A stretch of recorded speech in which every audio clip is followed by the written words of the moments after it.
mga ka-POV! I'd like to share the paradox of tuition fees in the UAE. Marami pong umaangal sa tuition fees dito.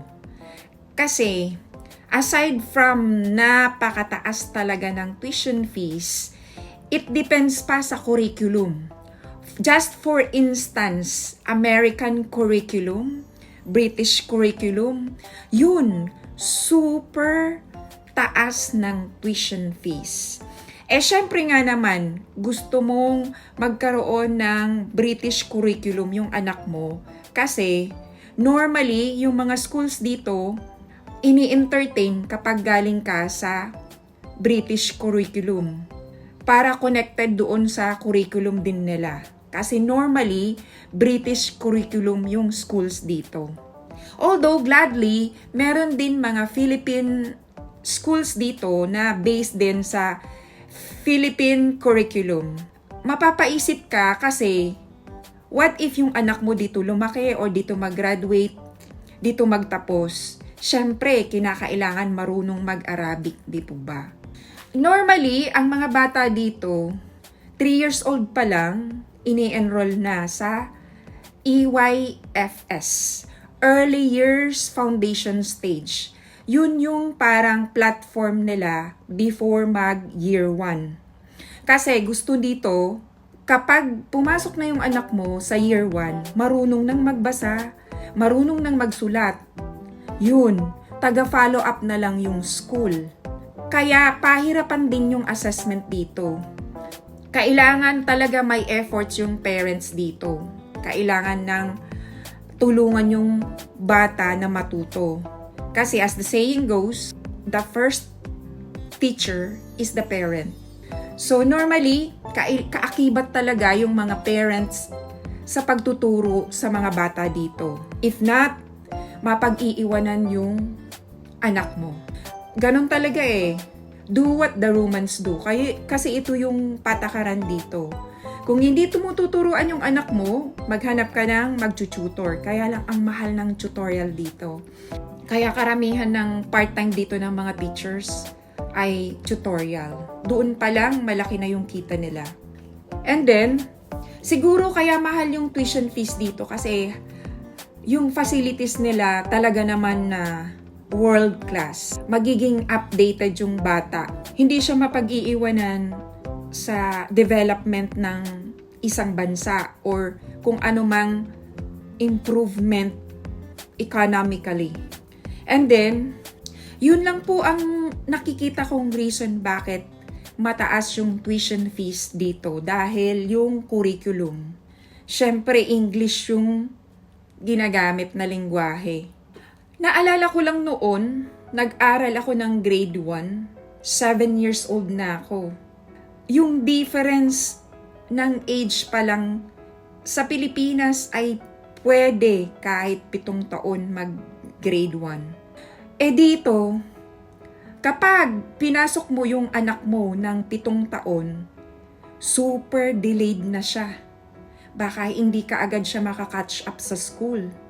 Kasi kailangan 3 years old pa lang ipasok mo na sa foundation stage or kaya sa nursery. Yung panganay ko, 3 years old din nag-aral, ipinasok ko na ng FS1. 4 years old, FS2. And then grade 1 pa lang siya, 5 years old yung edad niya. Ngayon, grade 4 na siya, 8 years old. Imagine that, grade 4 na. And kinukumpare ko yung mga learnings ko at saka knowledge at the age of 8, super layo ng agwat. Kilometro ayon nga sa kanta ni Sarah Geronimo. Kilometrong layo talaga. Kasi yung anak ko grade 1 pa lang ang bilis ng magbasa. At saka yung math nila grabe. Parang feeling ko pang high school na. Tapos meron din siyang mga alam na pag kinumpare ko noon at 8 years old. Parang napaka-limited lang ng alam ko. Dito mga advance mag-isip yung mga bata. Kasi British curriculum nga. Kumbaga, sa murang edad, nag-aaral na sila. Nafi-feed na sa kanila yung mga nangyayari sa kapaligiran, knowledge of the world, mga ganun. Saka grabe ngayon ang information sa SOCMED.